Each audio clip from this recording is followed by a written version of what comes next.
Yeah, his big redemption move is he tells her, "I never hit our child," and you're Yeah. like, "Whoop-de-doo, asshole! You're not supposed to." He's maybe not even the most hateable character in Yakuza 6 because the final boss is a real asshole also. There are lots of assholes in the Yakuza series, but they're fun to hate assholes. Like, there are assholes who are fun to hate. None of the characters in 6 are fun to hate. They're just dicks.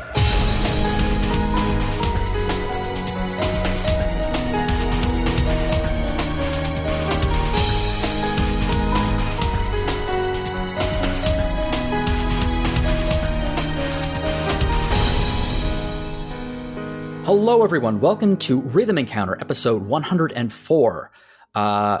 This is Jono Logan, the patriarch of the Reviews clan. This has been on our list of rhythm topics for a long, long time now.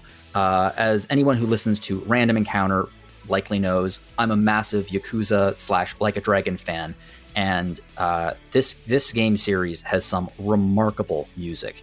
I don't think there's a single miss in the entire series in terms of its soundtrack.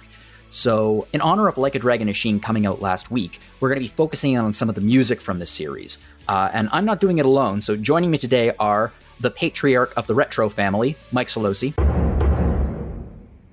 I sing for you. And the patriarch of the Newsy Alliance, Gio Castillo. Naughty. All right. Well, I am absolutely thrilled to be doing this episode with both of you.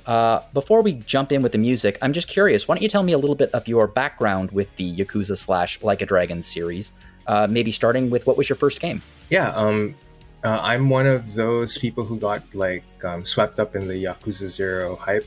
Like, I was aware of the series before then, and I thought it was cool, but I never thought I'd get to play it. Like, it was hard to find those games before 0. No, back in those days, it was known as like the Japanese version of GTA. Yeah, which it clearly isn't. Yeah, I was under the same misconception, which is, it's silly to think about in retrospect. It's so different, but I started with 0 back in 2018. Like, I finally played it in 2018, and then I got hooked. Like, I played Kiwami 2, 3. I played it in order in quick succession, although I haven't finished Like a Dragon, and I haven't even started Lost Judgment yet, but I played all of them except I skipped Dead Souls because I can't play it. I can't find a copy of it. But yeah, I'm on the same page there. Yeah. And of course the games that were not localized, like Kenzan, and until recently like Ishin wasn't localized. But yeah, other than that, I'm just obsessed. And I feel like one of the things that are like is kind of unsung about the series is like the soundtracks. Like, they're amazing, but no one really talks about them as much as like the other insanely good stuff going on in the series. I agree. It's a very memeable game, a very memeable game series, and sometimes the music falls by the wayside. Yeah. Sollosi, how about you? Well, I think I've told a version of this story before, but my first introduction to the Yakuza series, I'm not sure if this counts actually, was in, I think, 2018 when I played Fist of the North Star Lost Paradise, because I love the Fist of the North Star manga, and I found it the story a little disappointing and weird. It was like a condensed version of the Part 1 Hokuto no Ken manga. It did a lot of things I found sort of confusing or weird, and I sort of think that's an inferior version of what the Yakuza games do so brilliantly. But I was aware of the Yakuza series at least since the 2000s. But like many people, I was a victim of the unfortunate marketing of it as Japanese GTA, which is not really that, which is really created the false misconception. But I bought a copy of Yakuza 0 on sale sometime in 2019 probably, and Yakuza Kiwami was available as part of PS Plus also that year. So when we decided to do Yakuza 0 for an episode of Retro Encounter, Rob Steinman had been trying to get me to play that game for about a year over over texts. So I decided, all right, we can let's do Yakuza 0. I have a copy anyway. and it completely blew me away. I loved it. I played it in spring 2020, so April, May of 2020. And then right after that, I just like Gio, my obsession kicked off. I played Kiwami. I played them slightly out of order. I played Kiwami, then I played Like a Dragon right when it came out in English in fall of 2020. Then I went through Kiwami 2, then 3 through 6 back to back to back. Then I finished Judgment last year, but I have not played Lost Judgment yet. That I'm going to see if I can sneak that one in between Ishin and Gaiden this year. And like you guys, I have not played Kenzan. I'm in the middle of Ishin, and I have also not played Dead Souls. I'm not sure if I'll ever get to that one. Although I would love to hear the various karaoke songs in that game. Yeah, and I totally agree that part of the what's really attractive about Like a Dragon, because I have to wean myself off calling it Yakuza and start calling it Like a Dragon now. I know, it's tough. Yeah. One thing that's crazy about Like a Dragon is that how its tone switches wildly from huge melodrama to insane comedy. And its soundscape is similar in that sometimes it's dark and dramatic, and sometimes it's very poppy and silly. And it is a incredibly broad soundscape with a lot of excellent music in there. And because I played the games mostly in order, but not quite in order, like seeing how the musical choices evolved over the decades of these games' development was really super interesting. And I played the PS4 versions of all of the games, so I know I'm not listening to the original versions of all these songs, but it's I have a lot of Like a Dragon music on rotation now when I didn't have any 3 years ago. Mine's pretty similar. My story is pretty similar. A few years ago, Alana assigned me to review Yakuza Kiwami, and I knew nothing about the series, and I played it, and I really, really, really liked it. It was really cool. I mean, it was the first, technically speaking, the first Yakuza game. And then I played Yakuza Kiwami 2, and then 0, and then the remaster collection, and it just continued on and on from there. And I've played all of the games that are currently available, localized for the West, except for Dead Souls, like both of you. I have reviews up on the site for every single one except for Dead Souls and Lost Judgment. Though I have played Lost Judgment, you're both in for a treat there, I think, depending on who you talk to. Zach wasn't as big a fan as I and Caitlin was, but I really think it's great. So yeah, and the music again really captured my attention. Like the first time I was like, wait, this game is karaoke? It was an absolute shock that it was there, and I just fell in love with the music of this game and just how varied it is. Because like you said, the soundscape is as varied as the various tones that you find in the game itself. So we think that we've assembled enough songs here to give you a pretty good idea, pretty good feel for what you're going to be listening to as you roam the streets of Kamurocho. So we're going to be opening this with I would say probably one of the most identifiable songs in the Yakuza series, just because it's memed nonstop. And that is Friday Night. So this is written by Kensuke Inage, and it is, I would argue, iconic in the sense that it's Kiryu. He's on the dance floor, and when you hear it, you'll know it. And following that, Gio, what is your first song? Yeah, I'm bringing Outlaw's Lullaby from Yakuza 2. There are many versions of this song, but I went with the original one on PS2. Yes, and this is by Hidenori Soji. So yeah, we're going to give these a listen, and we'll be back in a minute. So enjoy.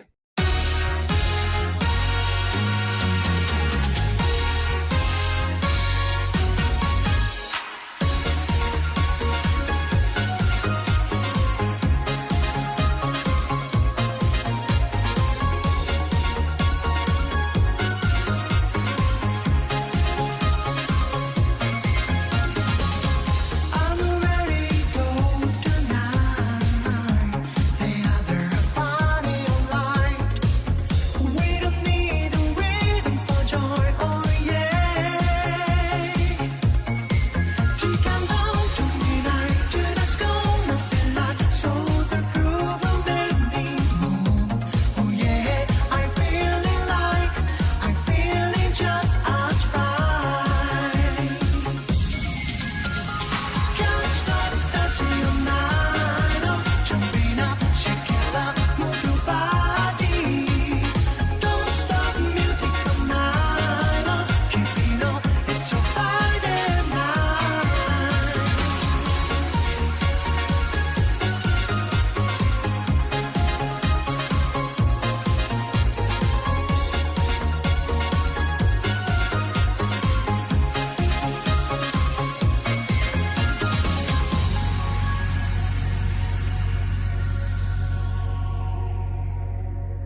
Okay, like I said, this might be one of the most, I'd say, best known songs from the Yakuza Like a Dragon series because of the meme.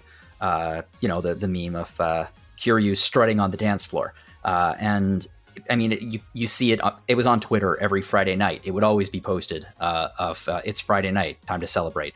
And I think that this song is a perfect example of everything fun about the series. Like we said, there's so much that goes on in the Yakuza series, but this song is pure fun.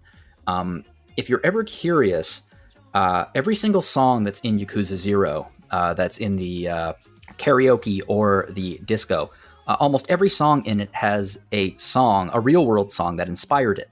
In this case, it's Michael Fortunati's Into the Night. If you want to look that up on YouTube, you will find a song that sounds an awful lot like Friday Night, right down to some of the broken and really weirdly pronounced English. The thing about the music in Yakuza 0 is that it all feels incredibly authentic. All of the karaoke and disco songs, they feel real. It's incredible pastiche. Honestly, my only real issue with the song is that it is too short. It is very, very short, perfect for a, disco mini game, but I could listen to this song on repeat for a long time without getting bored of it. I could happily have another verse and chorus of this song, and I would be just great with that. I think one of the reasons it's such a great song, aside from the fact that it's great to listen to, it's also a hell of a lot of fun to dance to in the game. The disco mini game for some people is a nightmare, especially if they don't like rhythm games. I really, really like it.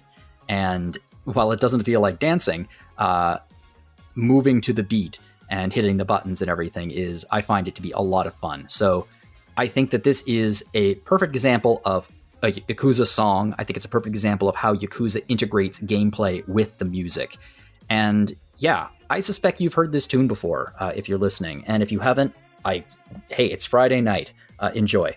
What do you two think about this tune? Yeah, this song has like the distinction of being the one song that I would listen to like a 10-hour extension of, like on YouTube. Like I just put it on the entire time I'm working, and I just let it run. It's one of those songs. It's so addictive. I never ever get tired of it. Yeah, and when I think of Yakuza, I think of this song or a certain karaoke song that is also a meme. Yeah, this is like the first song I think about. It's amazing, and I listened to the Into the Night from Michael Fortunati. It's extremely similar. Yeah. It's very, very similar. It's Friday Night's like it's like the closest you can get to covering that song without actually covering it. It's so yeah, it's also quite good. I agree with you, but I also think that Friday Night's a better song. You know what? Yeah. Yeah. Yeah. That's all I can say. I love this song so much. Yeah, I'm a big fan as well. I'm not sure I've ever listened to a 10-hour repeat version of this, but every time I see the meme posted, I'll always click on it and know exactly what I'll be hearing for the next 90 seconds or so. And it's so pleasant. It's so cheerful.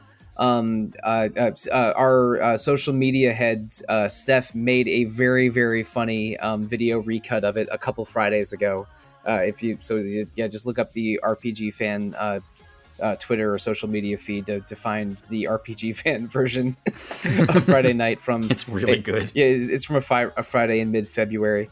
And we're recording this on a Friday in February as well. But this song is goofy fun, and I think it captures the 80s so brilliantly, because like Yakuza 0 has this sense of place, being like taking part in 1988 Japan, and of course if you were to go if you go to the Discord with your friend or with a girlfriend you met at the phone club maybe in this game, like the songs in the disco really feel like they could be sort of Japanese enunciated English in 1988. I also am a big fan of the minigame. I like a lot of rhythm games, and the fact that Yakuza has given us so many different weird variations of rhythm games over the years.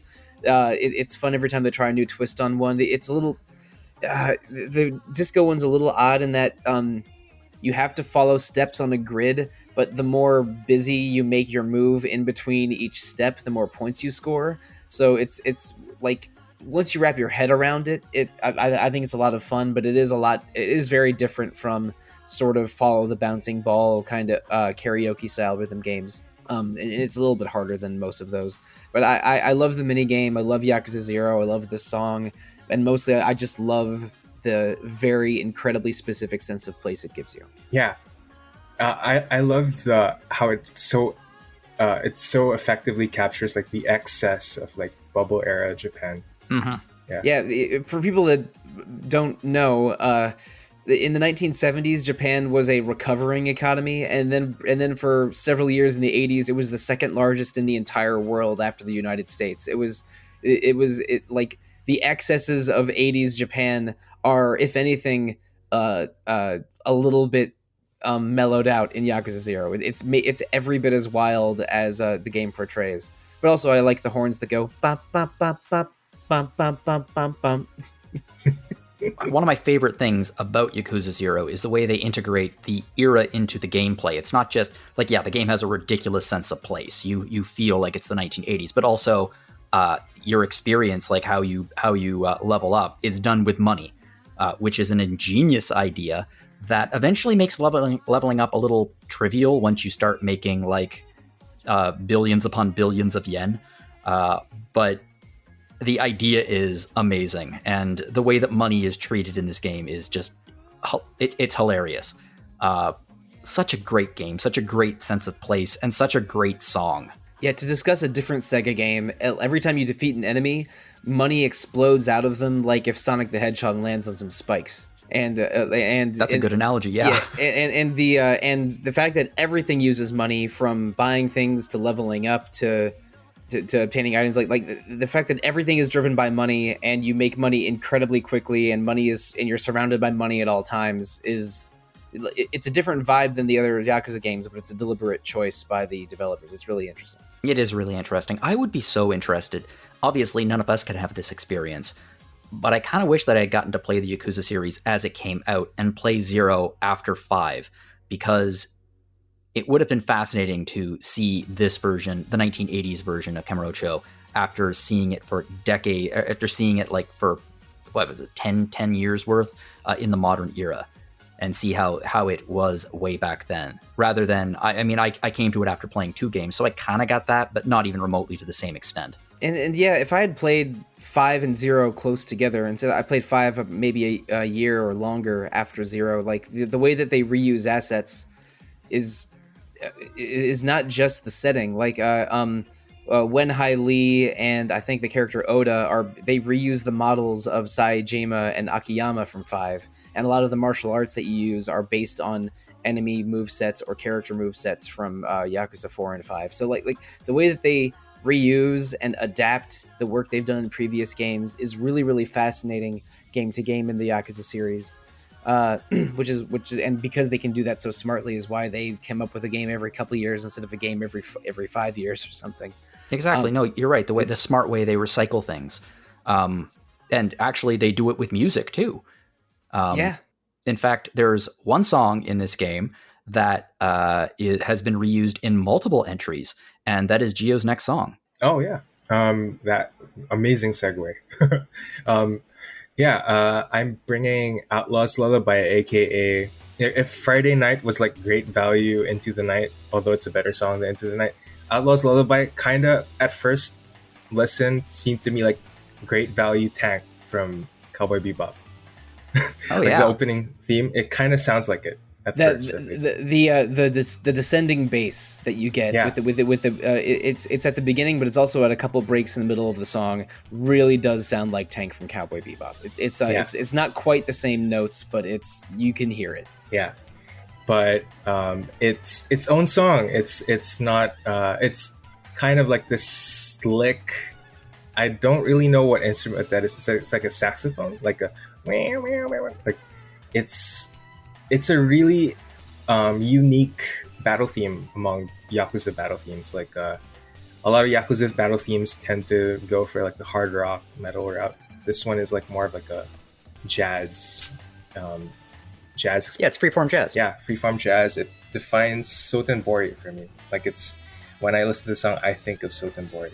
Like I think of fighting goons along the waterfront and the stupid ragdoll physics of Yakuza Kiwami 2, like punching their face in. Like I punched their face on the ground and they somehow bounce into the water.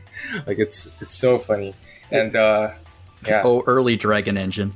Yeah, the Yakuza 6 and Yakuza Kiwami 2 physics can get real weird. Like you'll take a neon sign from a store, break it over an enemy, and then shards of it will start, like embed themselves in the walls of the different. It gets real weird. It adds like kind of a surreal vibe to the game, and I feel like this might be my favorite battle theme. Like I was kind of torn. I wanted to feature a battle theme. I was torn between this one and Pledge of Demon from Yakuza 0 Kuze's theme, which is amazing. But I feel like this one is just. It also like kind of shows like the wide variety of battle themes in the series. Like this, it's the wide range of tones. Mm-hmm. It kind of exemplifies that too, and it's so good. They use it again, right? Like they use it in Like a Dragon, and I mean, they use it in Sotenbori. Yeah. Oh yeah, in Sotenbori, just in general, and it's a Sotenbori battle theme. Whenever you're there, you hear this song. Yeah, and the reason I went with this one, like the Yakuza 2 version, this is the original version. Yeah, the original version. It's a bit of I feel like it's a bit better than the Yakuza Kiwami 2 version, which is like kind of, it's mastered differently in Yakuza Kiwami 2. Like it's a bit like the melody is a bit less prominent. I feel like you could just hear everything better in Yakuza 2 than the original version, which is why I went with it. Yeah, the trumpet solo goes a little wilder in Yakuza 2. And for me, it's really that those opening piano chords, the dung dung dung, and like which makes it instantly recognizable as being the Yakuza 2 Sotenbori battle theme. But it goes. I think the free form trumpet and piano solos go a little crazier in the PS2 version, and I'm much more familiar with the Kiwami 2 PS4 version. But this, I think I agree. I think this is maybe a little better. Any version they like, the remake version is also very good. I mean, it's the one I was. That's how I was introduced to the song. Oh yeah, you're not saying that that's bad. You're saying this one's just a little bit better. Yeah, 100%. Yep, agree. I mean, I would agree too. Not only is this a super awesome battle theme, which it is. You know, they keep bringing it back over and over again whenever you're in Sunbori.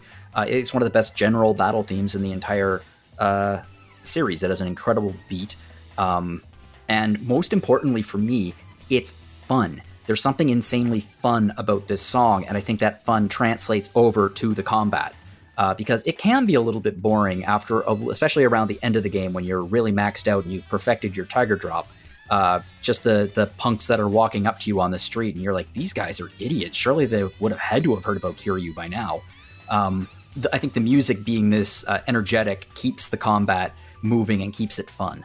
So that's awesome. I also think it's just a perfect example of how the series music runs the gamut from like 80s Euro pop, like we were just talking about with Friday Night, to like, heavy metal, like some of the battle themes, to modern pop, which is some of the songs we're about to be talking about, to freeform jazz. It's like, it's right across the board. Every musical style is represented in this game. So the fact that this is jazz and it's a battle theme is just cool. Yeah, I mean, people say like Final Fantasy has like a diverse range of music. This Yakuza might have it beat. Yeah, I think I'd agree with that. It also amused me. This is something I'm going to be talking about later in the episode when we talk about a few more battle themes. But something I love is a lot of games would come up with like a minute-long song.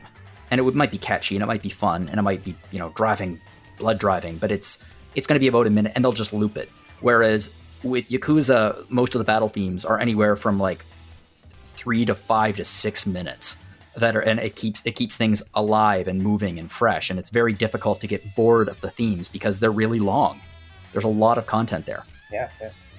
Very often battles like last like anywhere from like 30 seconds to a minute. So it makes you like when battles like take longer, like you feel a bit more like it's interesting. It stays interesting. Yeah. I 100% agree. Something I did want to mention just before we move on to the next song is these games oftentimes, like there are covers. There are lots of covers out there. You look on YouTube, there are dozens of them. I just wanted to direct you to one in particular. Friday night, there is a YouTuber by the name of Little V Mills.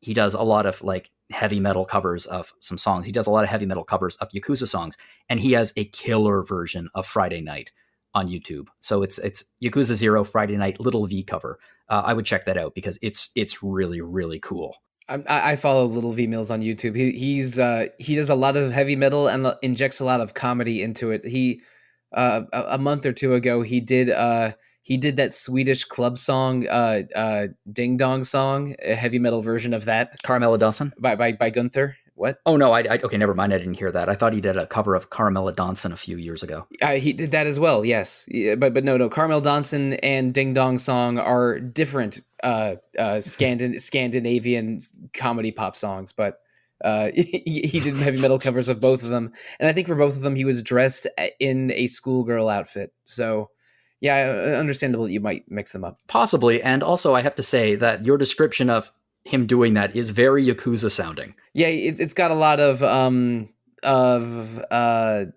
Majima covering Get to the Top kind of energy. Mm-hmm. Technically, like I can draw a line between Little V and Yakuza because, or like there's another connection between Little V and Yakuza because Little V, any wrestling fans would know, like Little V did made the entrance music for Kenny Omega, the All Elite Wrestling wrestler. And Kenny Omega has been in a few Yakuza games, right? Oh. Including Ishin. Like he's a card in Ishin, but he wrestled for New Japan for a long time, and there are I think 6 or maybe 8. No, yeah, it was 6 New Japan wrestlers are in Yakuza 6 as a gang. So he might have. Is he also a card in Kiwami 2? I'm not sure. I don't know. Yeah, I remember him like begging to be in one of the games, and he finally made it in Ishin, I think. I think a bunch of he's in Ishin as a card. That's definitely true. But the recent remake of Ishin, but a bunch of Yakuza, a bunch of New Japan wrestlers were in Yakuza 6, and then they also got to be in the construction mini game in Yakuza Kiwami 2.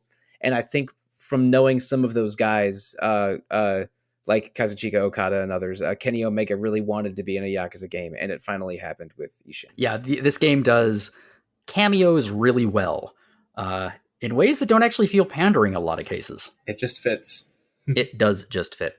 Okay, so now we're going to move on to our next block, and I've divided these blocks into just, I guess, arbitrary categories, but this one is going to be mini games. So like we were talking about, Yakuza has so many different styles of play in it. Like you would go in, there's the batting cages. Obviously there's karaoke. There's the massage mini games. There's the telephone. What's it called? You just mentioned it, Sollosi. Yeah, it's the phone club, which is they advertise it as phone dating, but they somehow make it like feel dirtier than that when you play it in game. Yeah, it's like the 80s equivalent of OkCupid or something like that. So this next section is going to be about the minigames and some of the songs we get in the minigames. So, Sollosi, you actually have the first one here. So would you like to introduce this? I would like, because this song is called As You Like. It is composed by Saori Yoshida and sung by a pop singer named Mio. And it's the song that plays when you're preparing your team in the Hostess minigame in, I think, both Yakuza 2 and in both Yakuza 0 and Yakuza Kiwami 2. It does. This song is unbelievable. I'm very excited to hear everyone's thoughts about this tune. And the other song that we're doing is mine, and it is Long Drill on the Beach by Hidenori Shoji. So the same gentleman who wrote Outlaw's Lullaby. And this is from Lost Judgment. So I don't believe either of you would be very familiar with it. So I'll talk about it, but I'd be super curious to hear what the two of you think about this song and get from it, considering you haven't yet played the game, although I know both of you will. So we are going to take a minute and listen to these songs. So enjoy, and we'll be back.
if you've played Yakuza 0 or Yakuza 2, you've at least encountered the Hostess minigame.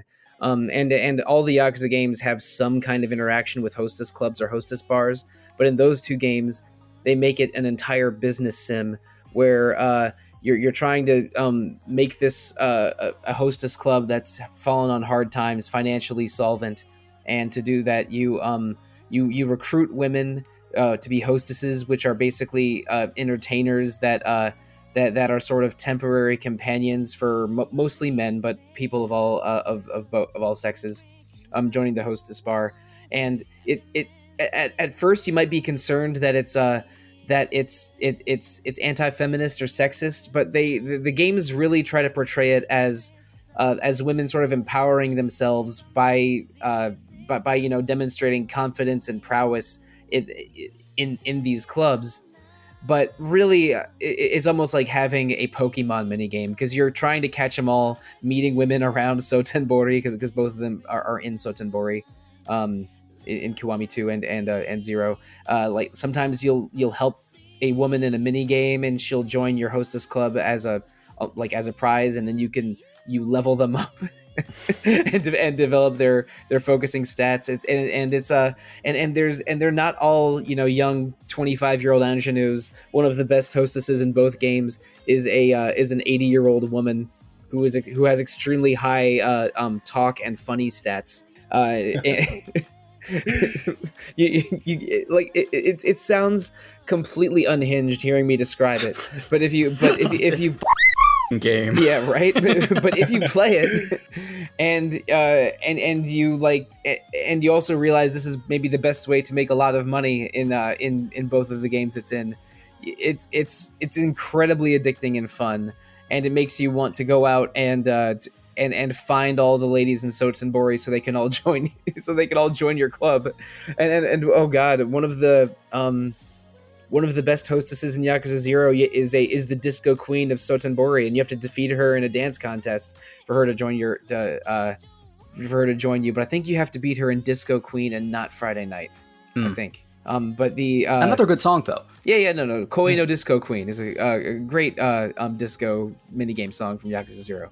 But As You Like is the song that plays when you're preparing your team for the minigame. So and this is sort of one of those maybe have the remote handy so you can pretend you weren't playing anything when your wife or girlfriend walks by, because it really does look like you're playing you're playing like a dress-up game for Japanese ladies of the night, like you're doing their makeup, you're choosing their outfits and accessories. It's one of those that it's like, oh, no, this is actually a hardcore action game. I swear, it's not what you think, but it's it's exactly what you think. It's exactly what you think. You are playing dress-up so you can have the ladies with the highest cute stats or elegant stats, so they can make as much money as possible off of big spenders that walk into your club. And it's a business management game that also combines like collectathon elements and dress up games and dating games in a completely bizarre fusion that only makes sense in a Like a Dragon title. And with that said, it sounds like I'm just defending something indefensible, but really I would love nothing more than for this song and this game to return in Like a Dragon Gaiden and Like a Dragon 8 and every Like a Dragon continuing. Absolutely. Because I think it's the best Yakuza minigame, full stop. I love Oh my god. I love the Hostess Sims. And I think so too. If As You Like doesn't show up in Gaiden, we should just riot. Yeah. Boycott 8.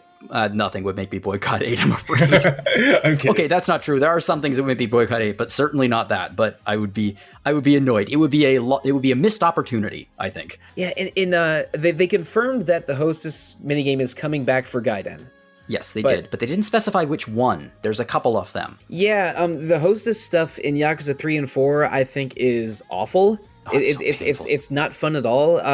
You have to go around the club to find out what kind of girl the patrons are interested in, which isn't the worst thing in the world, but the actual gameplay of it is just manipulating how they're dressed and doesn't have any of the stamina management, sub in, sub out stuff that makes the moment to moment part of the Hostess minigame good.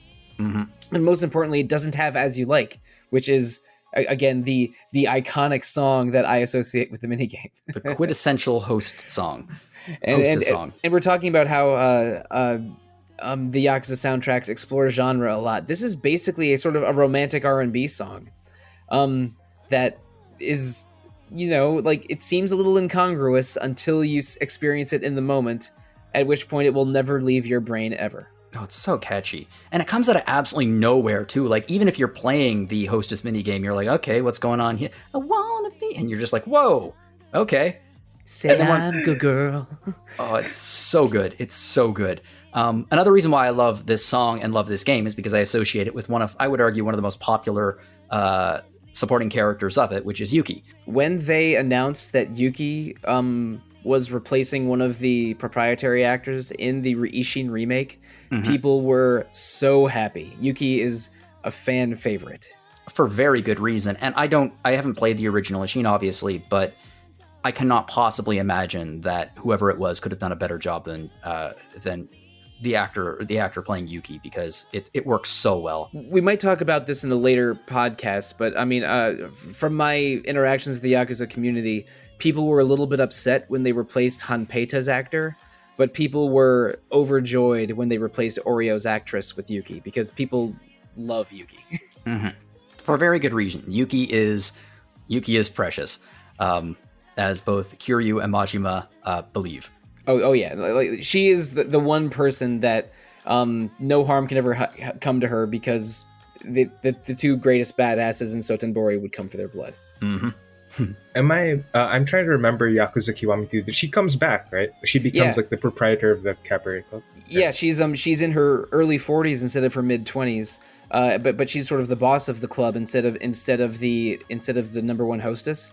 But when you get to the end game, and I think when you've defeated 4 out of the 5 rival clubs, she rejoins as a hostess again.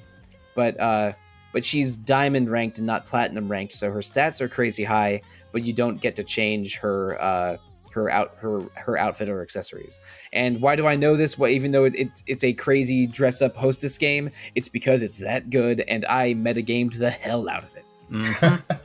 Yeah. And her interactions, one of the best parts about Yakuza Kiwami 2 is seeing her and Majima, because her and Majima developed quite a friendship in Zero, and seeing the two of them together again and seeing their dynamic pick up exactly where it left off. It's just so good.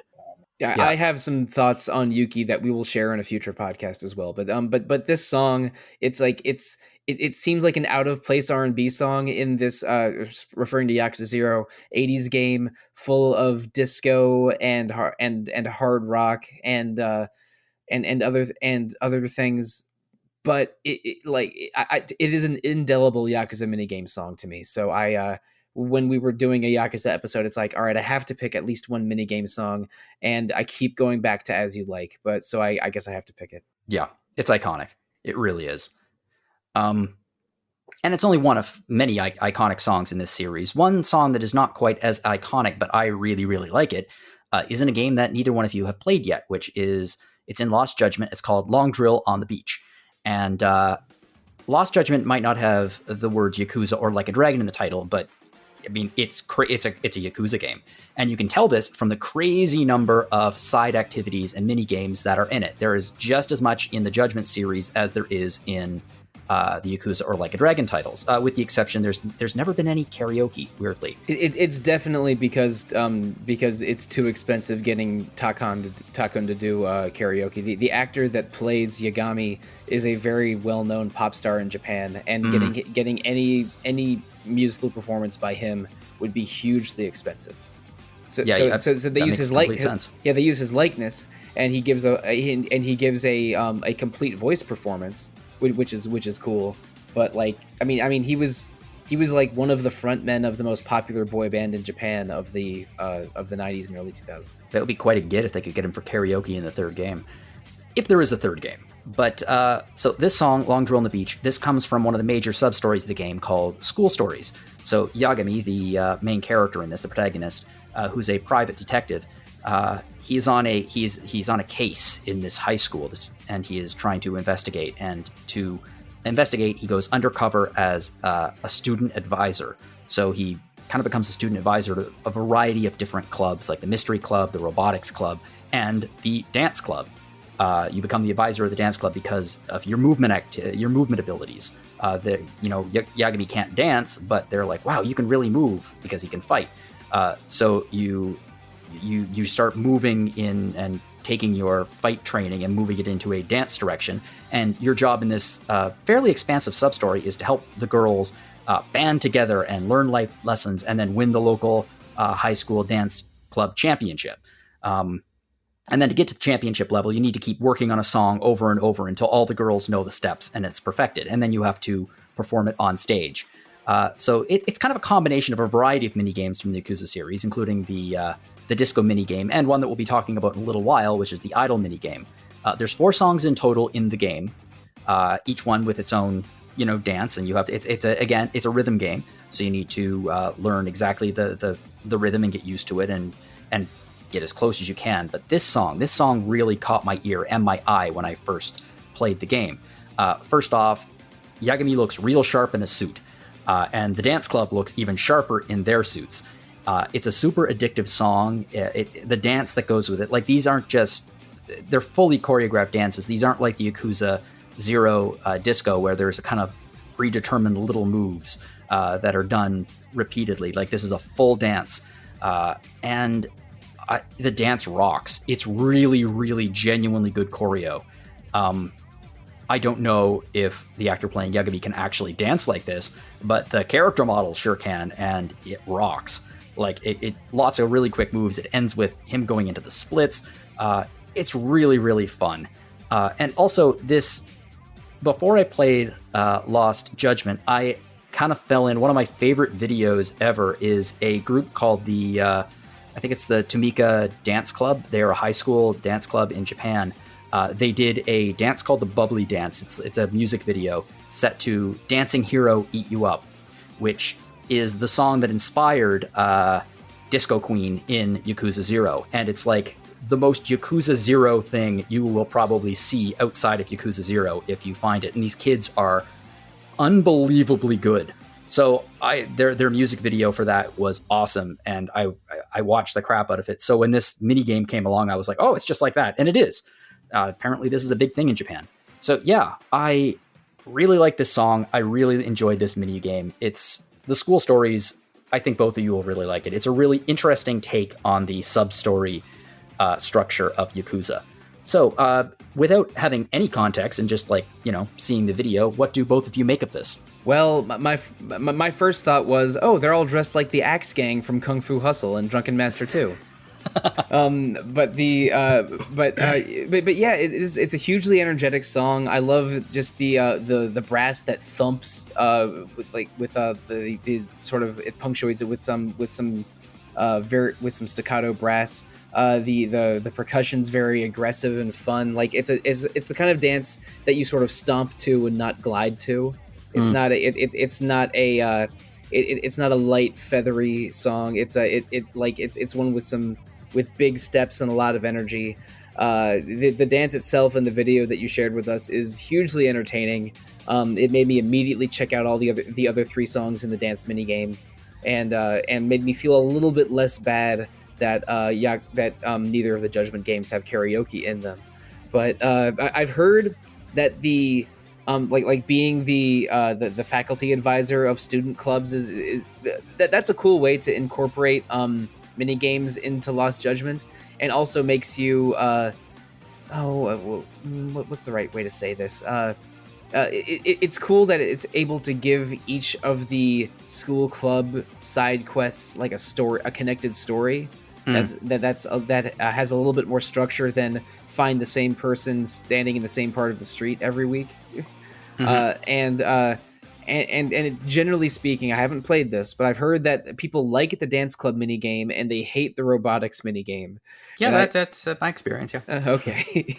So I may be looking forward to one, not the other, when I eventually play this game. Hopefully this year, in between Ishin and Gaiden. The robotics minigame has a good storyline, really solid storyline actually. But yeah, the actual gameplay is a little bit tedious. Time to look up the Cyrix Z guide. Let's go. Yeah, but the dance club mini game, it's a rhythm game. It's a classic Yakuza style rhythm mini game. So I really like it. And as of the time of recording, the season pass is like on sale on PSN. Way ahead. I'm not sure when this comes out. Yeah. I want that boxer style. Yeah, same. boxer style is fun. I'm told it adds a bit more school stories, so yeah, I'm looking forward to getting that one. It does, and also is the DLC included? Is the Kaito files included in it? Yep. Yeah, I think so. The season pass is all of the DLC for Judgment, which so includes the extra women to date, the extra school stuff, the boxing fighting style, and the Kaito files. Kaito files is excellent. It's really, really good. It's a streamlined Yakuza experience. So you'll play it. Of course, you'll play it. All you look. If you tell me that there's a way to get more Kaito into the game, I'm gonna do it. I the man is too precious. Oh, pure Kaito. Oh. Yeah, it's good. Lost Judgment, I mean, again, some people have said it's not quite as good as the first. I really liked it. I thought it was great. There's not a lot of Yakuza games I don't like. We'll be talking about one a little bit later, but this isn't it. Oh, please don't tell me it's 3. No. We'll get to it. I think Jono and I have similar feelings on this game. I think 3 is underrated, and Agreed. Yeah. A different one has great music, but we'll talk about it more later. Has great music, has great gameplay, has great mini games, and that's what we'll say about it for now. Oh my god! Okay, I have this exact same opinion, and a great setting. I like the setting in that one too. But we're gonna setting's great. Yeah, we're gonna have our Yakuza 6 roast later in the episode. We will indeed. But right now, let's pivot to what is actually my favorite one of the Yakuza games, and that is Yakuza 5. So we're moving into the pop block right now. So this is a kind of a stretch, but not really. So we're doing the pop block. So both of these are going to be pop songs, one in-game pop song and one regular pop song that happened to appear in credits in certain areas, but unfortunately not here in the West. So my song to start off here is So Much More by Yuya Saito and Rie Kugimiya. And yeah, so we'll get into this, but this is Haruka's side story. It's not even a side story; it's a full story. But this is her mini game / gameplay in Yakuza 5, and this is the main song she sings, I would argue, and I love it and hate it at the same time. But we'll get into why in a minute. And Gio, what is your second song? Yeah, I'm bringing Atom no Ko by Tatsuro Yamashita. You may or may not have heard of him. Yeah, this is an interesting one because I had never heard this song for a very good reason that we will get into when we start talking about it. So we are going to go now and listen to these songs, and we'll be back in just a minute. So enjoy.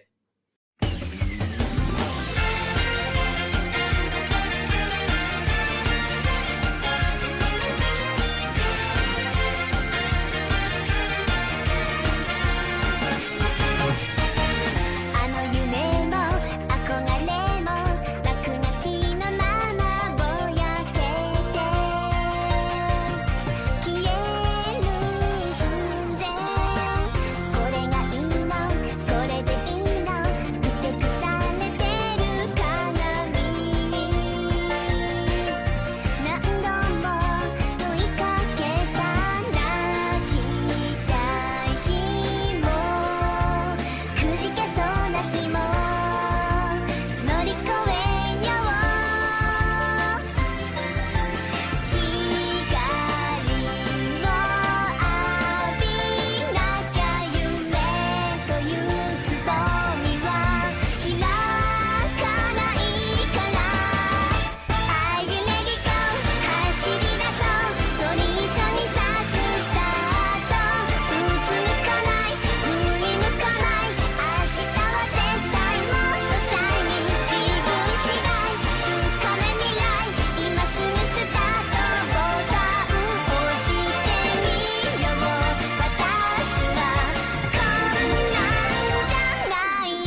けそうな日も乗り越えよう光もありなきゃ夢というつぼみは開かないから Are you ready go 走り出そう取り急ぎさスタートうつむかない振り向かない明日は絶対もっと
Okay, and if you've played Yakuza 5, that is probably your 700th time listening to So Much More, because this song is...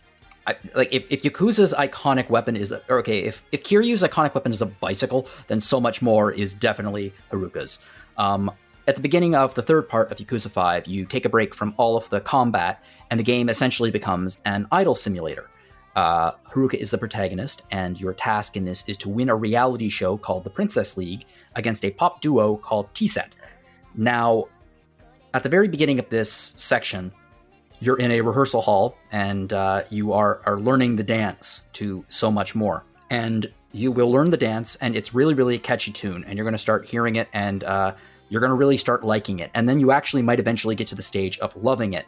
And then you start performing it on the streets. You get sent out to all of these events and things like that because you're an idol who is building up her profile. So you keep performing this at all these events, and eventually you're going to start getting sick of it, and you keep hearing it over and over again, and you're really going to start hating it. And then you're going to start liking it again, and then it's going to become like part of you, and it's just going to live inside you forever. And that's what this song is. And I've never been an idol, but I was an actor, and I have had this exact experience before where, yeah, you just keep doing a song over and over and over and over again until it becomes muscle memory. You could do the song in your sleep, and that's eventually kind of how it feels for Haruka and for you playing the game. Like the button presses almost become unconscious because you know it so frigging well and you've done it so many times. Now, thankfully, there are other songs in this section that you also need to learn and you also need to perform and do in the Princess League. But So Much More is the most iconic version of it. Now, the reason why I picked this version is because this is the extended cut of the song that you don't actually hear in the game. In the game, you only get the first verse, chorus, bridge, and the chorus again. Here, you get second verse, second chorus, a bridge, you get a slowed down version of the verse, and then the chorus again. And it provides, I think, a lot of shape to the song that the original shorter version that's in the game lacks. I really like this song. Like I said, I went through periods of loving it and hating it, and now I just really, really love it. It's also one of my favorite character swap videos on YouTube ever. Is Kiryu's character model being swapped into Haruka's and dancing to this song. It's one of the funniest damn things I've ever seen in my life, because I watched it and I was like, I actually would buy this as a sub story if like a producer is like, oh my god, my act can't go on. You random person on the street, I need you to go on and sing this song, and like just push Kiryu out on stage. I would buy that 100%. The great triumph of all the Yakuza games getting PC versions are the hacks and mods and character model swaps that they gave us. Like, I mean, of course, I want to watch the disco minigame with Kuze dancing instead of Kiryu. Of course, I do. Yeah. But that for Yakuza 5 and the idol minigame might even be the best version of that. Yeah, I mean, Yakuza 5 is my favorite entry in the series for several reasons, one of which is I genuinely love these chapters. I think it's such an interesting break from the gameplay of the series up to that point, and I'm a little surprised that we've never gotten anything like it since. Maybe it wasn't a hit in Japan, I don't know, but I really enjoyed it. What are your respective thoughts about So Much More? Is it hate? Is it love? I'm kind of... I lean towards just being indifferent. I don't think I ever came around back to liking it, because like I got really sick of it. In fact, like I took a break for like months in between, like in this chapter, because I kind of got sick of the gameplay. But it's good, and like that scene at the end, like the conclusion to the story with like the Princess League and like the competition with A-Set, like it's pretty iconic. It's one of the things I remember about the game. It's just a good song. I just associate it with tedium, I guess. Yeah. Like I said, I agree 100%. I think that's in a weird way, I think that's one of the triumphs of this section, is it actually perfectly captures exactly what it's like to be an idol. Just actually, yeah. Repetition and tedium. I have never been a pop idol, to the shock of everyone present, I'm sure. But I was in marching bands in high school and college, and the feeling of basically devoting 6 months of your life to learning a 7-minute music show and learning every note and every step of the performance and having it drilled into you is an experience that a lot of different performers that have to repeat the same song over and over get. I mean, you hear about, like Axl Rose hates performing Sweet Child of Mine because he's grown sick of the song over the decades. And I'm reminded of How I Met Your Mother, an American sitcom where one of the characters, Robin, was a Canadian pop idol as a teenager, and she sang the song Let's Go to the Mall so many times that she can't visit malls anymore. So basically capturing the hyper repetition of being a performer who only has a couple songs in their repertoire and then making the player sick of the song is a sort of twisted form of of not torture, but a twisted form of like giving the player the idol experience or the performer experience. But speaking from my own experience, I mean, I love rhythm games. I was playing disgusting amounts of Guitar Hero and Rock Band in the 2000s. I mentioned I was in marching band for many years. Elite Beat Agents is maybe my favorite DS game. So having a break in Yakuza 5 that is almost entirely rhythm games was a blast for me. I mean, you have 3 songs in the Idol minigame, and I think 5 songs or maybe 4 songs in the Street Dancing minigame, one of which I really strongly considered bringing to this episode instead of As You Like. I just loved it because like just viewing these songs as fights that you have to repeat, just like random battles in an RPG, didn't bother me because I like rhythm games so much. And that you do play so much more a lot, like maybe too much. I wish there was maybe 5 songs instead of 3 sometimes. Especially since so much more is the one you learn first, so it's probably more than half of your performances, including the last one that she does as part of the game's climax. But at least it's a good song, and the minigame itself is fun at least the first 20 times. So I'm not going to say I enjoyed performance number 30 as much as performance number 3, but I do genuinely like the song. It's a high energy pop song with horns, and the 5-minute version is better than the 90-second version because it has a time signature change and a key change towards the end that is welcome after you've heard the 90-second version so many times. But if too much rhythm or too much music is a problem for you in an action RPG, then you probably will not love the middle chapters of Yakuza 5.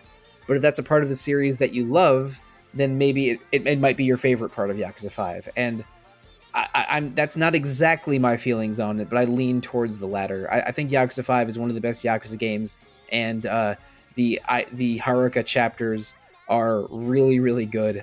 They maybe have you perform so much more a few too many times, but I don't think that takes away from the song just being a great J-pop song. Yeah, I agree. Also, talking again about character model swaps, one of my favorite YouTube videos is they do a character model swapping in Haruka to replace Kiryu and Saejima, doing all of their heat actions and beating the living hell out of thugs set to so much more. And they actually like time it properly too. It is sublimely funny and just Saejima amazing. gets some brutal heat actions in Yakuza 5. Oh yeah. His moveset is like it's like, oh, that's making me wince a little bit when he like slams someone's back into the top of a fire hydrant or something. Yakuza 5 is the equivalent of almost 2 full-length Yakuza games in terms of the amount of content shoved into this. And Yakuza games are already stuffed, but 5 is, I don't know how they did so much in this game. So much more. They did so much more when they made Yakuza 5. Every Yakuza game has between 1 and 3 cities that you visit, except for 5, which has 5. Yep. And they're pretty well-developed cities, too. They're not just like little tiny neighborhoods, fully explorable. I love Yakuza 5. And I moved on from Yakuza 5 to Yakuza 6. And it turns out that there is a lot of content in Yakuza 6 that I actually didn't, hear. Because of rights issues. So, Gio, why don't you tell us a little bit about your song and its situation with Yakuza 6? Yeah, so I brought Atom no Ko. I don't know how to translate that, but it's Atom no Ko by Tatsuro Yamashita. And basically, Tatsuro Yamashita is like kind of like the preeminent Japanese pop singer of like the 80s and 90s, I think. And like he's extremely popular, extremely expensive, and he is and for that reason they chose not to license him out to the West. I think he's notoriously difficult to bring to the West. Like if any city pop fans, any vaporwave fans might be familiar with him, he is conspicuously absent from Spotify. Like you can't listen to his music like you can like his wife Maria Takeuchi, who did Plastic Love. Plastic Love Plastic Love is the best Japanese pop song of all time. Yeah. That's a song that belongs in Yakuza 0 for sure. Yeah. Fun fact, Yamashita composed that song. So yeah. And he plays it live. I have access to a bunch of live performances of him playing that song, and it's hecking good. That song is the only reason I have heard of Yamashita before tonight. Right. Yeah. And actually, the reason I chose the song is because I wanted an excuse to talk about him, because like he is, the city pop guy, and I love city pop. And I was surprised to hear that he composed songs and like licensed songs out for this game, which sadly never made it west. And I chose this one because I have happened to have listened to this one like before playing Yakuza 6, and it's a real good one. I know for a fact it plays in the credits at the end after I don't want to spoil it, but like it plays at an appropriate time at the end of like the last little cutscene they show, and it's good. It feels final. It feels like we're closing the book on Kiryu, and the replacement in the English version is good, but it strikes a completely different tone for me. Mm-hmm. It doesn't feel quite as it doesn't hit quite the same emotional notes as Atom no Ko, which is like just this beautiful pop song. It's one of my favorite Tatsuro songs. Yeah. And from what I've read, that's true for the entire game. Like he wrote this song, but he also wrote 4 others for the game that play at very specific times to underscore the emotional action of the game and the cutscenes. Yeah. And I mean, perhaps one of the reasons why, spoiler alert, I don't like Yakuza 6. Perhaps one of the reasons I didn't much care for Yakuza 6 in some ways is because a lot of the emotional moments of the game that were underscored by this music, it's just not there. It's been replaced with somewhat more generic Yakuza sounding music.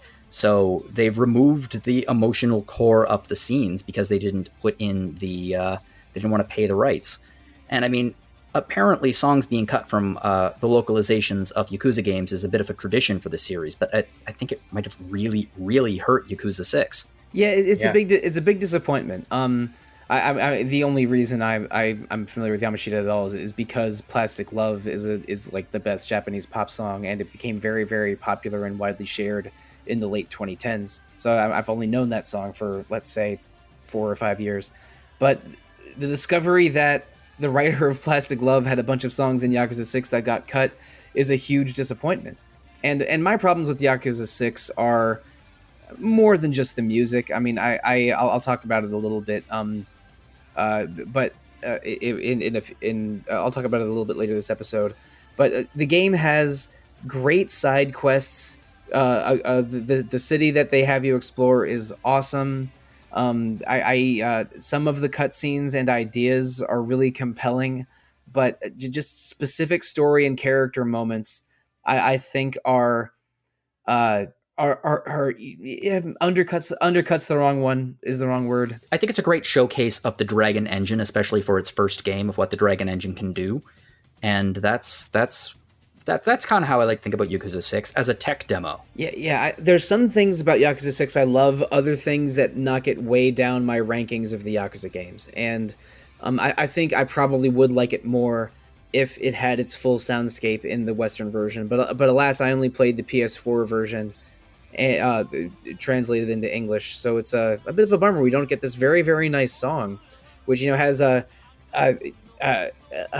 It reminds me a little bit of the Longjournal on the Beach track that Jono submitted earlier, because it does sort of have very big percussion punctuating a broader soundscape into a pop beat.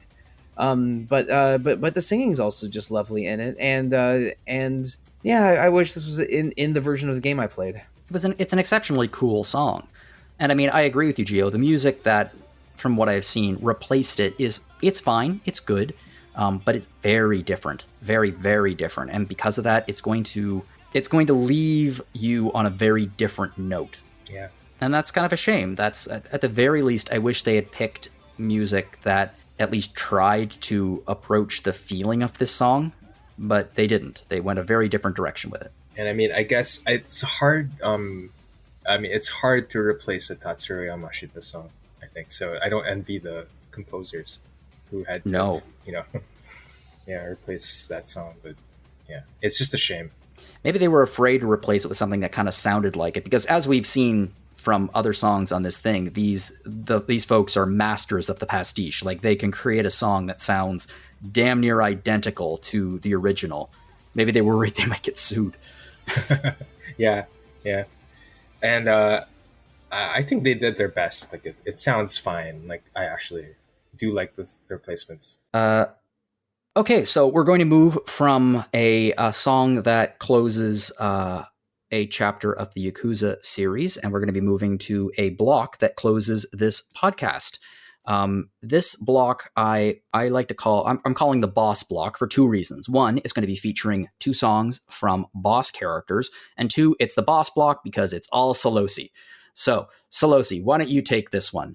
So why don't you introduce your second to last song and then your last song? Right. Well, I love boss encounters in the Yakuza games. I'll elaborate on that a little bit more later. But the two songs I picked that are boss battle tracks are Fly, which is the final boss track from Yakuza 3, and Destiny, which is a mid-boss track from Yakuza 6. Yes, and both of these songs are, as you will hear in just a minute, they rock. They're so good. And musically, they do very different things narratively within the story. So I'm super excited to talk about these songs. So we're just going to give them a listen, and we will be back in a few minutes. So enjoy.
okay, get ready for me to pop off on Yakuza boss battles a little bit, because I think that that so much of the stories and action in Yakuza games are intense, difficult boss battles that are less, solving a gameplay puzzle and more about the clash of wills between two men that are resolved with fists. And I live for Yakuza boss battles. I really do.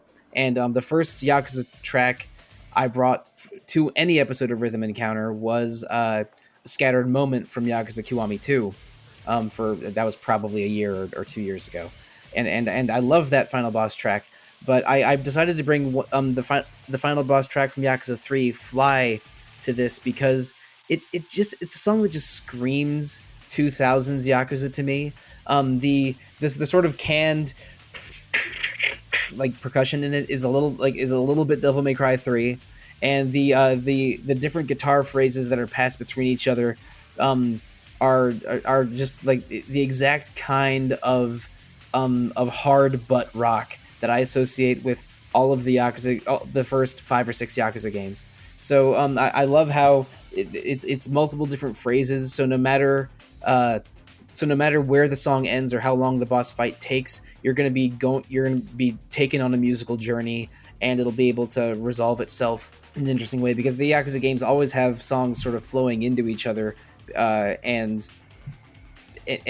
Fly is just. It's a little bit long. It's a little bit maybe slightly too epic. Like Freebird is the thing flying here maybe, but I think it's a really good song, and also my association with this song is the character of Mine from 3.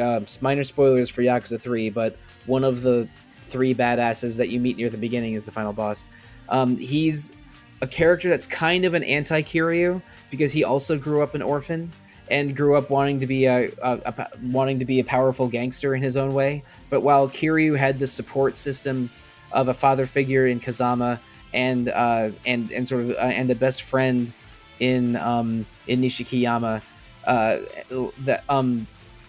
Mine grew up with none of that and grew up in total poverty, and with the idea that the only things that matter in life are money and power.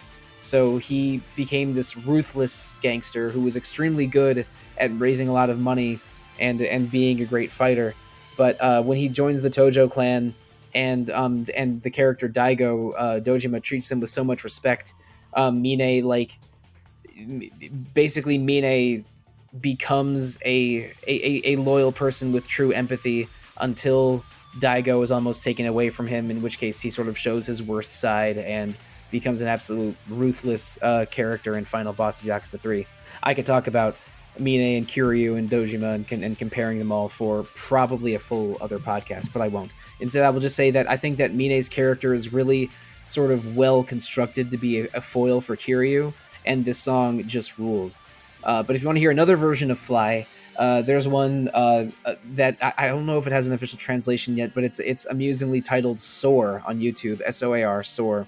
And that is the sort of Mine analog character's boss fight in Like a Dragon Ishin. Uses a very, very cool new arrangement of Fly that is translated as Soar. So if you liked Fly, go on to YouTube or elsewhere and search out Soar. Incidentally, Soar is how I would feel after I fought Mine.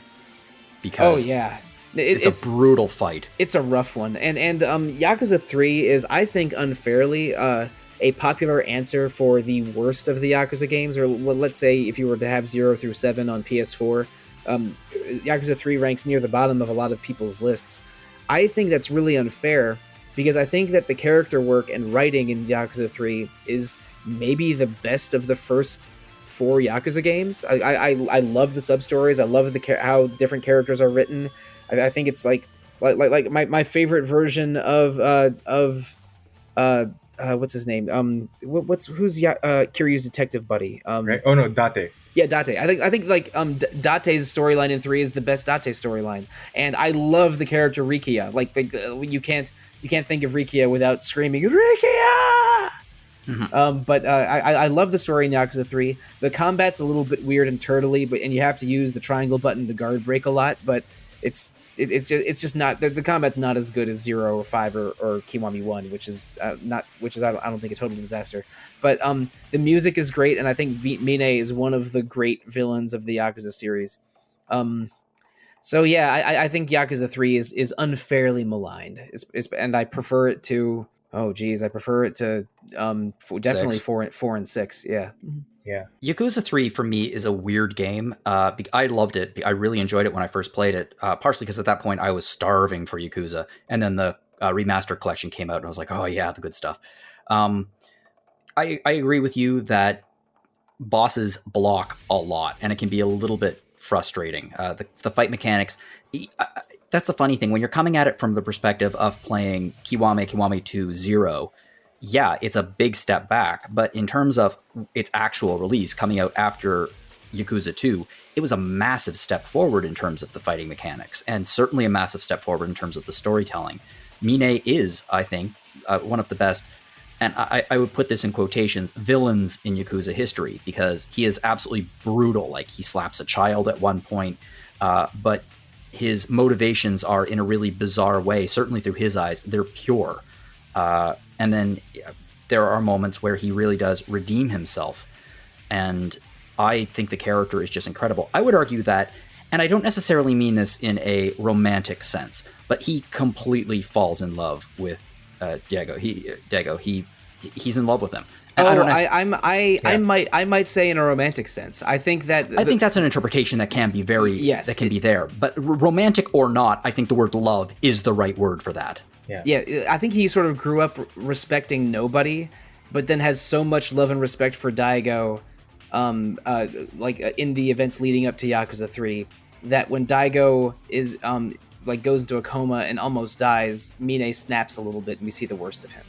I think the coolest scene in this entire game is some spoilers for people who haven't played Yakuza 3 yet. Is it the lunchbox scene? I don't think so. It's the one in the airplane. Okay, no, I'm thinking of something else. Yeah, when up to that point, you think Mine is just like undermining and trying to become the leader of the Tojo clan, and then one of his men insults his love, and it does not go well for that person. Now, I was thinking of a scene where one of Mine's associates, Kanda, had disrespected Kiryu very, very badly. So and Kiryu knows that Mine is one of the people that's sort of hunting him. So there's a scene where you're underneath Kamurocho, and Mine comes strolls in holding something that resembles a lunchbox and bows down and apologizes and gives you the lunchbox, and you realize it's Kanda's head in a box.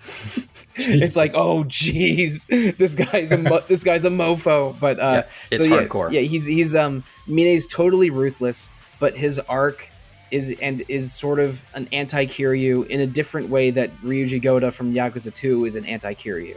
Which I really, again, I could talk about Yakuza boss fights as clashes of wills a lot, but I think Mine is one of the good ones, and his theme absolutely slaps. Oh yeah, absolutely. The level of cinematic epicness that happens when the fight starts is incredible. I wrote down, I just wish that the actual fight was a little bit more dynamic, but it's as dynamic as it can be within a somewhat more static combat system that will eventually become a lot more dynamic as the series continues. Oh yeah, geez. And I was I almost brought a couple different final boss themes to this one. Two Dragons from Yakuza 0 is excellent. Mm-hmm. And Battle for the Dream from Yakuza 5 is excellent, but both of those fights are way more dynamic than the Mine fight, because you're sort of your opponent, you're sort of fighting them around this environment and smashing them into walls and obstacles, and there's more things like dramatic interruptions for quick time events that make I think that the boss fights themselves are better in 0, 5, 7 and others, but the fight against Mine as a sort of story moment is very powerful. Yep. I don't think I have anything to add to that. I think it's beautiful. You guys put it beautifully. Sorry, I have thought way too much about Yakuza boss fights, which is why I brought 2 songs and not 1. Yes, it's your destiny. Yeah. I've listened to the song Destiny far more than I have played any video game named Destiny. with apologies to Bungie Studios. But yeah, Destiny is in Yakuza 6. It's the boss fight track for the character Someya, who is, I don't know, you could call him the Kuze of Yakuza 6 because you fight him multiple times, I guess. But this also goes into a thing. Yakuza games don't have a lot of generic boss tracks. They will usually have a bespoke boss track for all of the major bosses. It's not like we're in the 1990s and the RPG has boss track 1, boss track 2, final boss track. They'll have random battle tracks for every setting, and then a lot of the bosses will have a bespoke battle theme for them. And Someya, one of the recurring bosses from Yakuza 6, has 2.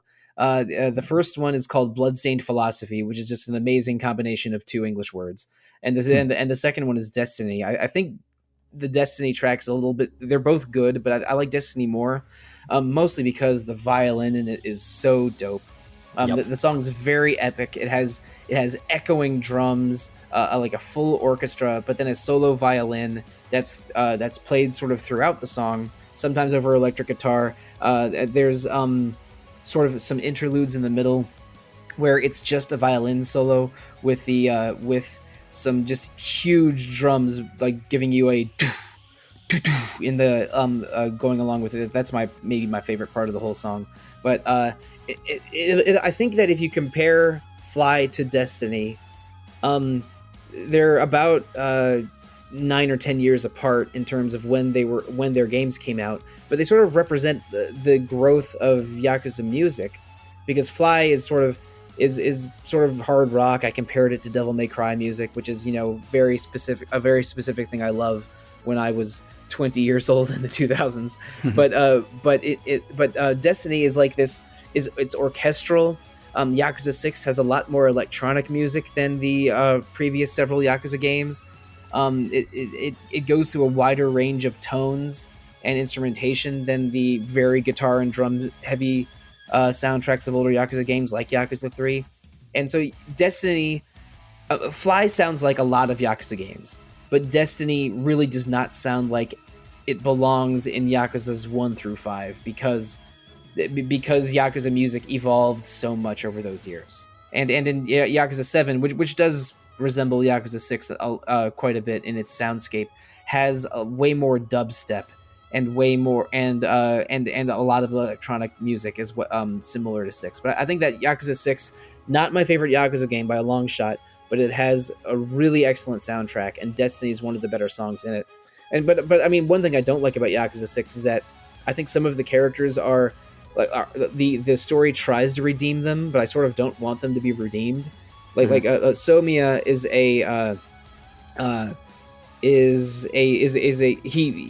he beat his wife. He's a wife-beating prick. Yeah, he's a wife-beating prick who is a crime boss. But then after his wife divorced him, he kidnaps their daughter and kept the daughter hidden from his ex-wife for several years while continually stalking and searching for his ex-wife and making her life a living hell. Like, that is horrible. And his big redemption move is he tells her, "I never hit our child," and you're like, "Whoop-de-doo, asshole! You're not supposed to." Yeah, exactly. That you're doing not even the bare minimum of what a good dad should do. And in a way, Yakuza 6 is Kiryu going around beating up dads and teaching them how to be a good dad, because he's searching for the missing father of Haruka's son, Haruto. He's Yakuza dad. And and there's a lot of weird there's a lot of weird father-son relationships in Yakuza 6. Like there's a Chinese triad mob boss who has a hidden son that didn't know he was half Chinese for decades because he was kept as a secret backup heir. And there's also Haruto's missing father that Kiryu's tracking down. And there's a Japanese businessman who was secretly a crime lord, and he has like one surrogate son that he treated as like his secret weapon for decades while he was trying to keep his biological child away from the Yakuza business, but that son wanted nothing more than to be recognized by his dad in the context of being a crime lord. So there's just a bunch of messed up father-son relationships in Yakuza 6 with Kiryu punching them to like beat some sense into them. And Someya is just a bad dad who I think is a deplorable character in some ways. So I didn't like that the game sort of wants wants the player to feel Someya as redeemed, but Someya it also like represents a new school Yakuza who doesn't have a back tattoo and is less interested in the sort of honor among thieves attitude of previous Yakuza. So like Someya as a modern bad guy Yakuza as a concept, I think is a good character, but everything that about Someya's relationship with his wife and daughter makes me just hate Someya. But he's maybe not even the most hateable character in Yakuza 6 because the final boss is a real asshole also. Yeah, but they're not even fun. They're not even the kind of... There are lots of assholes in the Yakuza series, but they're fun to hate assholes. Like, there are assholes who are fun to hate. None of the characters in 6 are fun to hate. They're just dicks. Yeah, they just sort of make me upset. By the end of Yakuza 0, I love Kuze, Awano, and Shibusawa, even though they're jerks.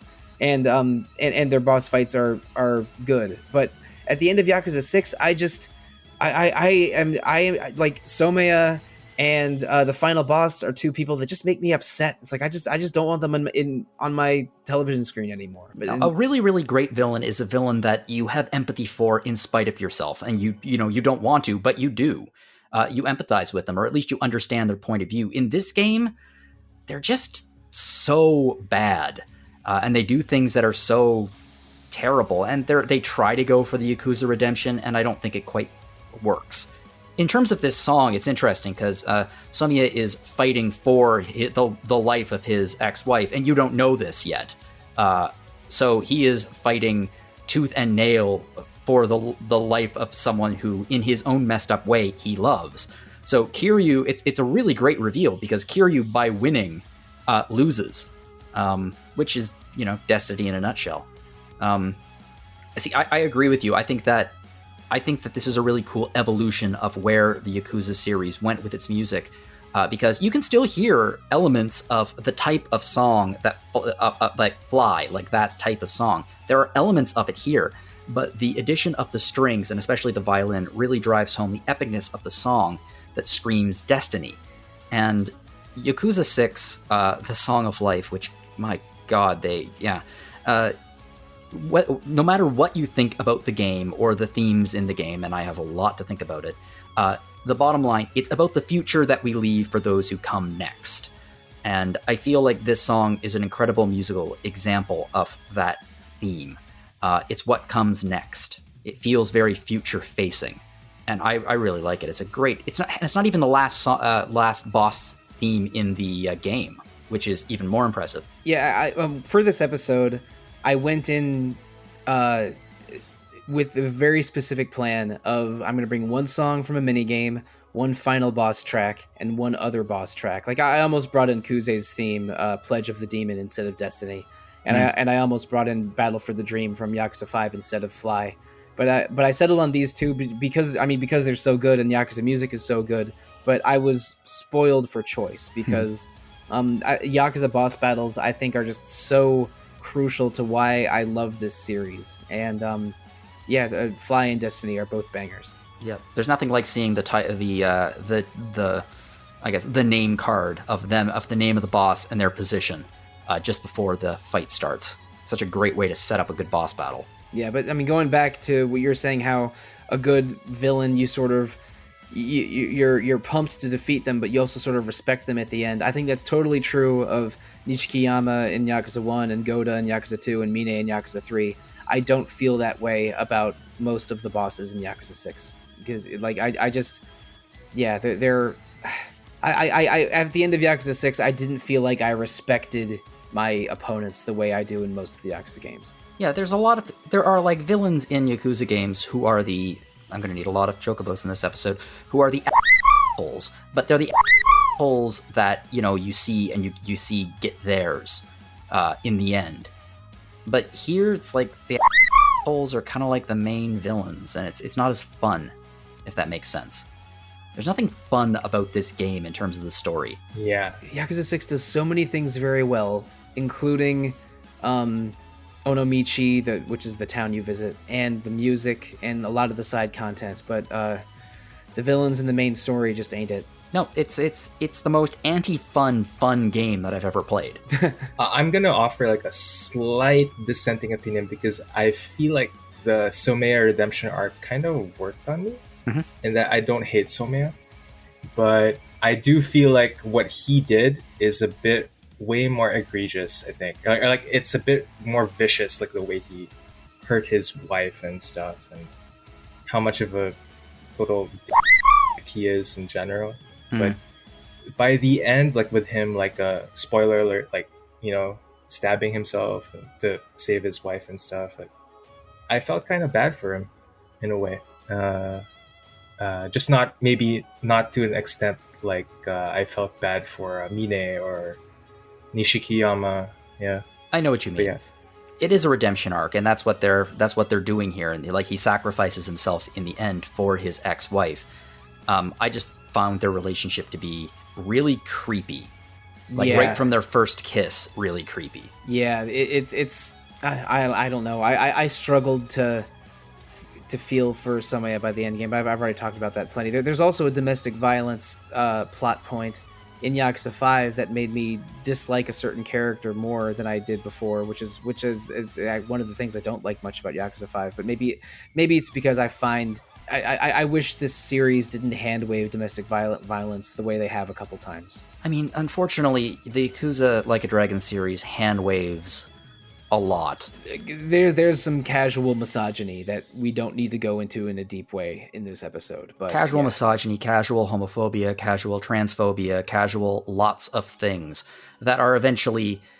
They're waved away by a lot of people who say, well, that's because you don't understand Japanese cultural values, and which is an argument that drives me completely insane. Yeah, it's so weird. Yakuza 3 has one incredibly transphobic side mission that was so bad it was cut from the PS4 version, but then a rather remarkably trans-positive character that Kiryu meets as well. Like, sometimes this whole series is schizophrenic with its tone. Yeah, I mean, Yakuza 1 has I think I mentioned this in a prior podcast. It is a sub-story where a trans woman almost picks you up and then tries to rob you, and you beat the hell out of her, and then her quote-unquote brother, who's a trans man, shows up, and you beat the hell out of him.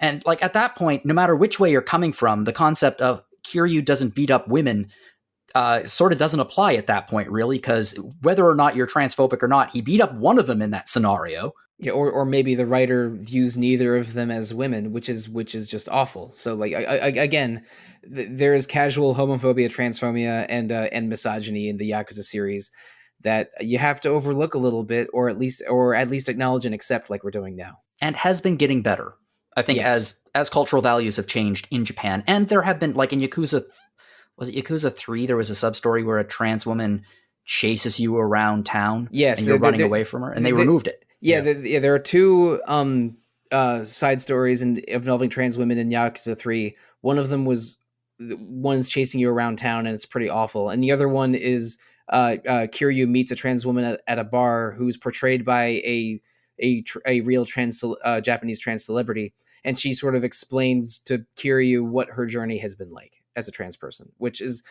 insane that both of them were in the same game. Yep, it's getting better. I think it's solidly getting better, and retroactively as well. Like, they've gone back and they've removed some examples of that. I think GC talks a bit about that in our So You Want to Get to the Yakuza feature. There's a section about that in there. But yeah, regardless, there is a lot of complicated politics and social conversation in these games, but I love them.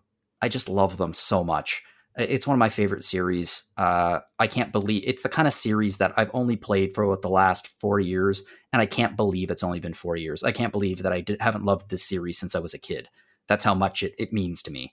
And getting a chance to talk about the music of this series, which is so insanely good, is an absolute privilege, especially talking to you two about it. Yeah, I feel the same way. Yeah, thank you. I didn't play a proper Yakuza game until 2020, but this series has been my pandemic companion for 3 years. I played I mean, I'm early on in Like a Dragon Ishin right now, but I've played, depending on how you count them, 9 of them in around 3 years, and I now it's definitely one of my favorite series. This is so there is so much video game in these video games, and so much like so much incredible characters and writing, but also problematic parts and amazing music and other elements. Like I don't think there's any other series quite like a Dragon, and they have me for life now. I'm endeavoring to finish all of them by the time Like a Dragon 8 comes out, and I'm going to be first in line to pick up that game in suburban Northern Virginia in next year. And I am looking forward to that day as well. I think we all are. Okay, well, that was our Like a Dragon episode, and Like a Dragon Rhythm. Good title, I'm going to use it. If you enjoyed what we were talking about here and like our style of podcasting and our style of RPG and adventure game coverage, and you're looking for a way to support us here at RPG Fan, we've opened a store. You can find it at www.rpgfan.com/shop. We have lots of things on there, including we have some new merch with our 25th anniversary logo on it. The 25th anniversary logo, designed by Fearless Leader Mike. It looks really, really cool, and please check that out. Another way you can support us is to check out our past episodes of Rhythm Encounter. The last episode, we were talking about the Xeno series, which is kind of a spiritual series of successors, a variety of different series, all starting with the word Xeno and similar themes. We have some really exciting stuff coming up over the next few weeks, but I am not going to tell you about any of it because it is a secret. So come back in 2 weeks, maybe by next week's Random Encounter, I'll be able to mention it in the post show. So stay tuned for that. Speaking of Random Encounter, that is another one of our podcasts, Random Encounter. I host it. It's our bi-weekly podcast, alternating with Rhythm Encounter, where we talk about what's going on in the video game RPG industry. The last episode we did was while talking about Like a Dragon Ishin and also Octopath Traveler 2. I talked to Zach about Octopath Traveler 2, which was it was a great conversation, and it sounds like an awesome game. And next week, things are in flux, but I'm very, very excited. I'm going to be talking to Fearless Leader Mike about the art of power washing Mako. Let's put it that way. That's going to be a fun conversation. And we also have our flagship podcast, which is Retro Encounter. Sollosi, why don't you tell us a little bit about Retro? What's going on now? Come on, it's not the flagship podcast. It's the youngest podcast on the site. The youngest podcast on the site with the most episodes by far. And that's in large, mostly because it's a weekly show, but mostly because you just don't sleep. You just edit podcasts. That's what you do.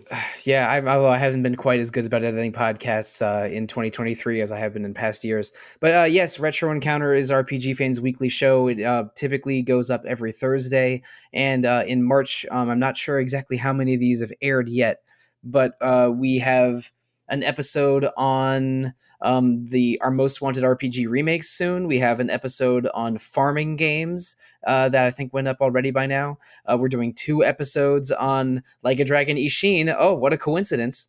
Coming later this month. Hey, how about the 2 of you join me on that one? I think I could be convinced. I may or may not be there. It's a surprise. Excellent. And also we have April partially planned out. The game that we're going to be playing in April is Lost Odyssey for the Xbox 360. So please look forward. If you're please check out Retro Encounter if you're not already a listener, and look forward to Like a Dragon Ishin and Lost Odyssey. Yeah, didn't Peter just have a retro review of Lost Odyssey? He did, and I believe Peter is going to be on those episodes, and he is excited to gab about that game. That is awesome. All right, if you'd like to get in contact with us here at Rhythm Encounter, you can fire us off a message at music@rpgfan.com. Again, we'd love to hear from you. If you have any ideas for future episodes or themes, we love themes. Any excuse for us to get a really good selection of music on here, we love it. If you have ideas for discussion questions or anything else you'd like to share, fire us off a message to music@rpgfan.com. If you'd like to send me a message, you can do so at jlogan@rpgfan.com. Or you can find me on Mastodon at Jono Logan at mastodon.social. I'm not the only one on here with an online presence. Let's find out where our guests can be found. Sollosi, where can we find you online? The easiest way to find me is probably that hellscape we call Twitter. I am at The Real Monsoon most of the time, at Evoker for Dogs at other times, and on RPG Fans Discord, I am called Monsoon Mike. Cool. And Gio, where can we find you? Yeah, I have abandoned Twitter, but if you somehow want to follow me still, I'm at 10bstar on there, TENBI star, and I'm also on the Discord. I'm Gio on Discord. Cool. If you enjoyed this podcast, please share it with your friends. You can help us get the word out there. Rate us on iTunes or your other podcast player of choice. You could also write us a review. That would be lovely, and we would love to read it. Well, thank you very much for joining us in this episode. Thank both of you for joining me today. And to close things out, we have a bonus song for you. So, Gio, what is our bonus song today? Yeah, you like Baka Mitai? You want us to sing for you? Everybody does. I believe the definitive version was sung by Sollosi last year on last year's karaoke episode. Yeah, definitely listen to that, listeners. But I think what we're bringing today is a compilation of sorts of like every single version of Baka Mitai all at once. So yes, it is the basically the mashup. Yeah, Kiryu, Nanba, Akiyama, Saejima. Is there anyone else? I think that we're missing one, but that's because Dead Souls doesn't count. Right. But yeah, basically listen to all four of those guys singing at once, and I'm curious to know which version you think is the best. I'm personally more of a Akiyama fan. I feel like he did it best, but I could be persuaded to favor Saejima. See, I really like Namba's English version. I like Nanba's Japanese version, but I think the one I keep going back to is the original Kiryu version. So soulful. I'm just taken by Akiyama's prowess. Like he is the voice actor for that guy is very good at singing. Yeah, that's another cool thing about this series is that everyone does their own singing, which is awesome. I would love for Akiyama to show up in Like a Dragon Gaiden or Like a Dragon 8, but only time will tell. Only time will tell. Well, I mean, you guys are early on in Ishin. You might just find a special guest showing up pretty soon. That's true. But my dream is for Akiyama to show up in Like a Dragon 8, make his weapons shoes. Who says no? All right. Well, again, thank you both for joining me today. Thank you for joining us here today. And please enjoy the ultimate Bakamite mashup. I sing for you.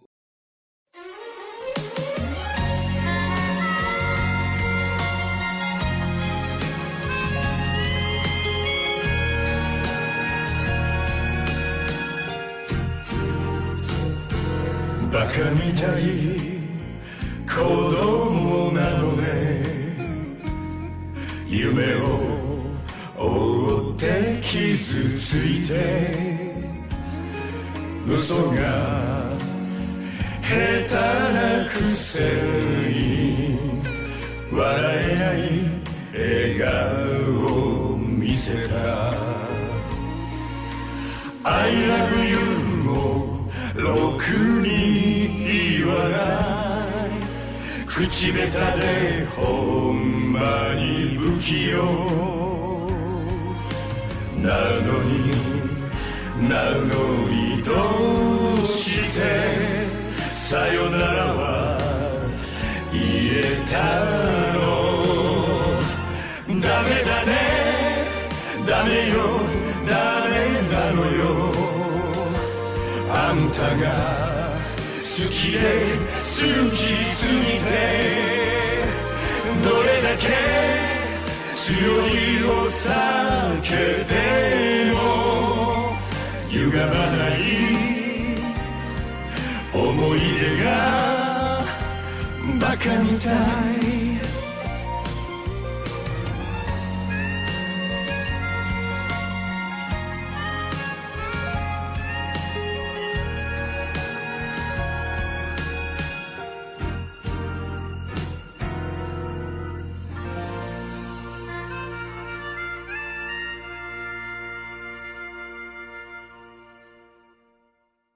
All right. Well, perhaps we should restart again talking about As You Like It. So, Sollosi, as you like it. Huh, okay. Are we a Shakespeare cast now? We can be. All right. Well, but the try to drop some more thous. Well, I mean, the song's As You Like and not As You Like It, although I do like it.